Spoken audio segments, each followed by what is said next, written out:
और बेटा मेहनत करते रहो, ठीक, लगातार आप लगे रहिएगा कंसिस्टेंसी के साथ, क्योंकि हो सकता है कि अभी आपको ऐसा लग रहा हो कि हमको कोई नहीं देख रहा है, तो बेटा ऐसा ही होता है, मेहनत हमेशा साइलेंस में ही होती है, रिजल्ट सेलिब्रेशन में सब लोग साथ होते हैं, है ना, तो सेलिब्रेशन में साथ होते हैं और मेहनत साइलेंटली होती है, जीवन का नियम है। तो आप अभी आराम से शांति से लगे रहिएगा, ठीक है, बहुत ज़्यादा टेंशन लेने की जरूरत नहीं है, ठीक,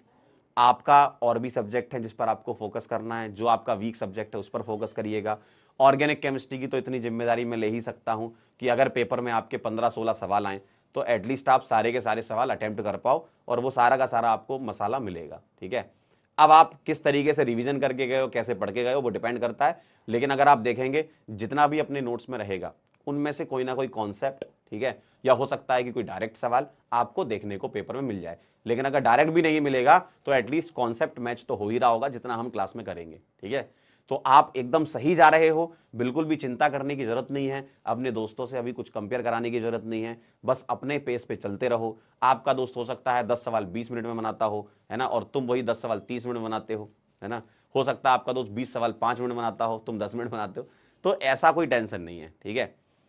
अगर आप ओवरऑल एनालिसिस करें 24 घंटे का, तो 24 घंटे में आपके पास अच्छा खासा टाइम रहता है, इस टाइम में आप रिवीजन भी कर सकते हैं, जो मैं क्लासेस में क्वेश्चन कराता हूं उसको दोबारा भी कर सकते हैं, बस लगातार अपने आप को अपनाइए। ये जो तैयारी होती है, तैयारी का मतलब ये नहीं होता कि क्लास अटेंड करी, होमवर्क कर लिया और आपका काम खत्म हो गया। ये जो तैयारी है ये है आपका मेंटल प्रेशर, आप किस तरीके से हैंडल कर पा रहे हो, ठीक है। कई बार चीजें ईजी आती हैं, कई बार चीजें टफ आती हैं, हर चीज आसान तो होती नहीं है, ना हर चीज टफ होती है, तो एक प्रॉपर बैलेंस बनाना सीखिए, ठीक है। अपने दिमाग को शांत रखना सीखिए, क्योंकि अगर आप बहुत ज्यादा हड़बड़ाएंगे ना जीवन में तो आप हड़बड़ा ही जाएंगे, फिर टेंशन में रहेंगे आप हमेशा, आपको लगेगा ये भी कर लूं, ये भी कर लूं, ये भी कर लूं, ये भी कर लूं, 10 चीजों के चक्कर में मत पड़े।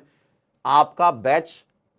सेल्फ सफिशिएंट है आपके डॉक्टर बनने के लिए, बस जो कंटेंट मिल रहा है वो आप करते जाइए, क्योंकि आपको ये जितना भी दिया जा रहा है, देखो एक तो होता है ऐसे, तो फिर अगर IUPAC पढ़ाने बैठो तो फिर 20 दिन भी पढ़ सकते हैं, 45 दिन भी पढ़ सकते हैं, तो एक ऑप्टिमम जो प्लानर होता है उसके अकॉर्डिंग, और जितना आपको रिक्वायर्ड है, क्योंकि आपको बेटा बाद में रिवीजन भी तो करना है,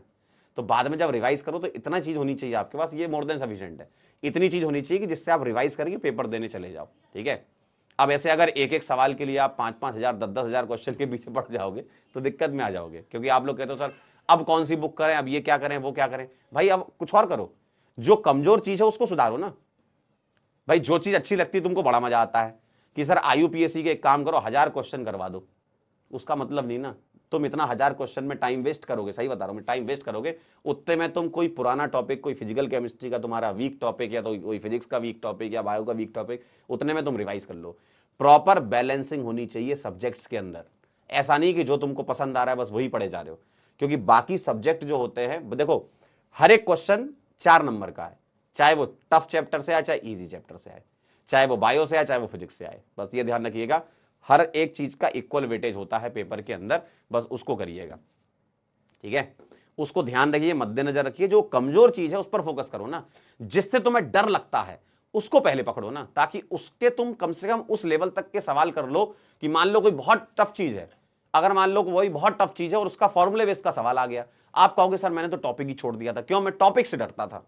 अरे तो उस पर्टिकुलर टॉपिक के कुछ ऐसे सवाल ही कर लो जो डायरेक्ट फॉर्मूले बेस्ड हो, या ऐसे सवाल कर लो जिससे सीधे सीधे सवाल हो जाए, मतलब ऐसे कॉन्सेप्ट सीधे सवाल कर लें। तो ये सब चीजों का थोड़ा ध्यान रखो। तैयारी क्या है, ऐसा नहीं है कि जब मास्टर बताएगा तभी तुम एकदम जागोगे कि हाँ सर अब हम करेंगे,